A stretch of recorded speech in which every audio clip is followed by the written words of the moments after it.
Price lord. ದೇವರ ಅತಿ ಪರಿಶುದ್ಧ ನಾಮಕ್ಕೆ ಸ್ತೋತ್ರವಾಗಲಿ. ಮತ್ತೊಂದು ದಿನವನ್ನು ಕಾಣುವಂತೆ ದೇವರು ನಮಗೆ ಕೃಪೆ ಮಾಡಿದ್ದಕ್ಕಾಗಿ ಸ್ತೋತ್ರ. ಆತನು ಮಾಡಿದೆಲ್ಲ ಉಪಕಾರಗಳಿಗಾಗಿ, ಆಶೀರ್ವಾದಗಳಿಗಾಗಿ ದೇವರಿಗೆ ಸ್ತೋತ್ರ. ಇಂದಿನ ವೇದ ಅಧ್ಯಯನಕ್ಕಾಗಿ ಒಂದು ವಾಕ್ಯವನ್ನು ಓದಿಕೊಳ್ಳೋಣ. ಅಪೊಸ್ತಲ ಕೃತ್ಯ 15ನೇ ಅಧ್ಯಾಯ 38ನೇ ವಾಕ್ಯ. ಬಾರ್ನಬನು ಬಾರ್ಕನೆನಿಸಿಕೊಳ್ಳುವ ಯೋಹಾನನ್ನು ತಮ್ಮ ಸಂಗಡ ಕರೆದುಕೊಂಡು ಹೋಗಬೇಕೆಂದಿದ್ದಾಗ ಪೌಲನು, ನಮ್ಮೊಂದಿಗೆ ಕೆಲಸಕ್ಕೆ ಬಾರದೆ ಪಂಪುಲ್ಯದಲ್ಲಿ ನಮ್ಮನ್ನು ಬಿಟ್ಟವನನ್ನು ಕರೆದುಕೊಂಡು ಹೋಗುವುದು ತಕ್ಕದ್ದಲ್ಲವೆಂದು ನೆನೆಸಿದನು. ಅಪೊಸ್ತಲನಾದ ಪೌಲನು ಯೇಸುವನ್ನು ನಂಬಿದ ನಂತರ ಸುವಾರ್ಥ ಸೇವೆಗಾಗಿ ಭಾರವುಳ್ಳವನಾಗಿ ದೇವರ ಸಭೆಯಾದ ಅಂತ್ಯೋಕ್ಯ ಸಭೆಯಿಂದ ಸೇವೆಗಾಗಿ ಕಳುಹಿಸಲ್ಪಡ್ತಾನೆ. ಅನೇಕ ಮಿಷನರಿ ಪ್ರಯಾಣಗಳನ್ನು ಮಾಡ್ತಾರೆ. ಬಾರ್ನಬ ಮತ್ತು ಸೌಲರನ್ನು ಅಂತ್ಯೋಕ್ಯ ಸಭೆ ಸುವಾರ್ಥ ಸೇವೆಗಾಗಿ ಕಳುಹಿಸುತ್ತೆ. ಆಗ ಬಾರ್ನಬನ ಅಕ್ಕನ ಮಗನಾದ ಮಾರ್ಕ ಸಹ ಇವರ ಜೊತೆಯಲ್ಲಿ ಸೇವೆಗೆ ಹೋಗ್ತಾರೆ.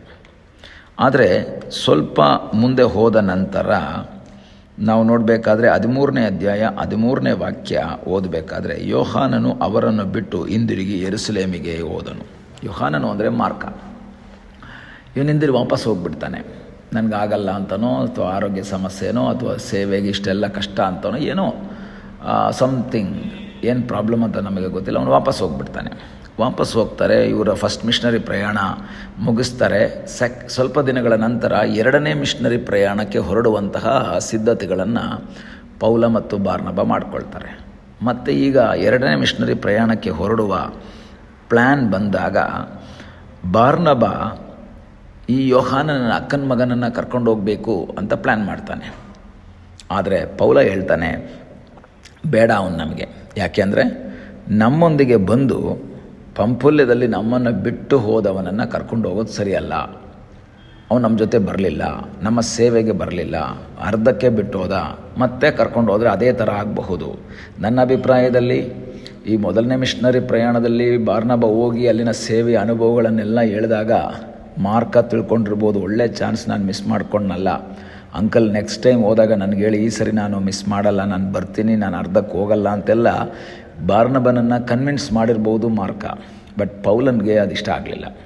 ಅರ್ಧದಲ್ಲಿ ಬಿಟ್ಟು ಹೋದವನನ್ನು ಯೂಸ್ಲೆಸ್ ಆದವನು ಅಂತ, ಕೆಲಸಕ್ಕೆ ಬಾರದವನು, ಪ್ರಯೋಜನವಿಲ್ಲದವನನ್ನು ಕರ್ಕೊಂಡು ಹೋಗೋದು ಸರಿಯಲ್ಲ ಅಂತ ಇಬ್ಬರು ವಾದ ಮಾಡ್ತಾರೆ. ಪೌಲ ಬೇಡ ಅಂತ, ಬಾರ್ನಬ ಬೇಕು ಅಂತ ವಾದ ಮಾಡಿ ಇಬ್ಬರು ವಾಗ್ವಾದ ಆಗುತ್ತೆ. ಕೊನೆಗೆ ಇಬ್ಬರು ಅಗಲಿಬಿಡ್ತಾರೆ. ಕ್ಲೋಸ್ ಫ್ರೆಂಡ್ಸ್ ಆಗಿ ಸೇವೆ ಮಾಡಿದಂತಹ ಬಾರ್ನಬ ಮತ್ತು ಪೌಲ ಮಾರ್ಕನ ಒಂದೇ ವಿಷಯದಲ್ಲಿ ಬೇರೆ ಆಗಿಬಿಡ್ತಾರೆ. ಬಾರ್ನಬ ಮಾರ್ಕನನ್ನು ಕರ್ಕೊಂಡು ಕುಪ್ರದ್ವೀಪಕ್ಕೆ ಹೋಗ್ತಾನೆ. ಪೌಲನು ಸೀಲನನ್ನು ಆರಿಸ್ಕೊಂಡು ಬೇರೆ ಕಡೆ ಹೋಗ್ಬಿಡ್ತಾರೆ. ಇಬ್ಬರು ಅಗಲಿ ಹೋಗ್ಬಿಡ್ತಾರೆ. ಹೀಗೆ ಸೇವೆಗಳು ನಡೀತದೆ. ಆದರೆ ಮುಂದಿನ ದಿನಗಳಲ್ಲಿ ಮಾರ್ಕ ಒಂದು ವೇಳೆ ತನ್ನ ತಪ್ಪನ್ನು ತಿದ್ದುಕೊಳ್ತಾನೆ ಅಂತ ಅನಿಸುತ್ತೆ. ಮಾರ್ಕ ತಿದ್ದುಕೊಂಡು ಅವನು ಸೇವೆಗೆ ಅಥವಾ ತಾನು ಮಾಡಿದಂತಹ ತಪ್ಪಿನ ಅರಿವುಂಟಾಗಿ ಅವನು ಅದನ್ನು ಪರಿಹರಿಸ್ಕೊಳ್ತಾನೆ ಅಂತ ನಾವು ತಿಳ್ಕೊಬಹುದು. ಯಾಕೆಂದರೆ 2 ತಿಮೋತಿ 4ನೇ ಅಧ್ಯಾಯ 11ನೇ ವಾಕ್ಯದಲ್ಲಿ ತನ್ನ ಕೊನೆಯ ಪತ್ರಿಕೆಯಲ್ಲಿ ಪೌಲ ಹೇಳುವಂಥ ಒಂದು ಮಾತಿದೆ. 4:11, ಮಾರ್ಕನನ್ನು ಸಂಗಡ ಕರಕೊಂಡು ಬಾ, ಅವನು ನನಗೆ ಸೇವೆಗೆ ಉಪಯುಕ್ತನಾಗಿದ್ದಾನೆ. ನೋಡಿ, ಯಾರು ಹೇಳ್ತಾ ಇರೋದು? ಕೆಲವು ವರ್ಷಗಳ ಹಿಂದೆ ಯೂಸ್ಲೆಸ್ ಆದಂತಹ ವ್ಯಕ್ತಿ ಎಂದು ಪೌಲ ಹೇಳಿದಂತಹ ಅದೇ ಮಾರ್ಕನ ಬಗ್ಗೆ ತಿಮೋತಿಯನಿಗೆ ಹೇಳ್ತಾ ಇದ್ದಾನೆ. He is A useful person in the ministry. ಅವನು ಸೇವೆಗೆ ಉಪಯುಕ್ತನಾಗಿದ್ದಾನೆ ಎಂಬುದಾಗಿ ಹೇಳುವಂತಹ ರೀತಿಯಲ್ಲಿ ಮಾರ್ಕ ತನ್ನ ಜೀವಿತವನ್ನೇ ಬದಲಾಯಿಸಿಕೊಂಡ.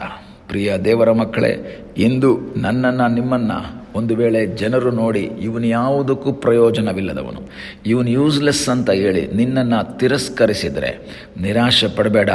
ಯೂಸ್ಲೆಸ್ ಅಂತ ತಳ್ಳಿದವರ ಮುಂದೆಯೇ ಯೂಸ್ಫುಲ್ ಅಂತ ಅವರ ಬಾಯಿಂದ ಹೇಳಿಸುವಂಥ ರೀತಿಯಲ್ಲಿ ನೀನು ನಿನ್ನನ್ನೇ ಸಮರ್ಪಿಸಿಕೊಂಡು ಪ್ರಾರ್ಥಿಸುವುದಾದರೆ ನಿನ್ನನ್ನು ಉಪಯೋಗಿಸುವಂತಹ ಒಬ್ಬ ದೇವರಿದ್ದಾರೆ. ಎಷ್ಟೋ ವ್ಯಕ್ತಿಗಳು ಸೇವೆಗಾಗಿ ಬಂದವರನ್ನ ನೋಡಿದ್ರೆ ಅವರ ಸೀನಿಯರ್ ಪಾಸ್ಟರ್ಸ್ ಅವ್ರನ್ನ ತಿರಸ್ಕಾರ ಮಾಡಿದರು. ನೀನು ಯೂಸ್ಲೆಸ್, ನಿನ್ನಿಂದ ಏನೂ ಯೂಸ್ ಇಲ್ಲ ಅಂತ ಹೇಳಿದರು.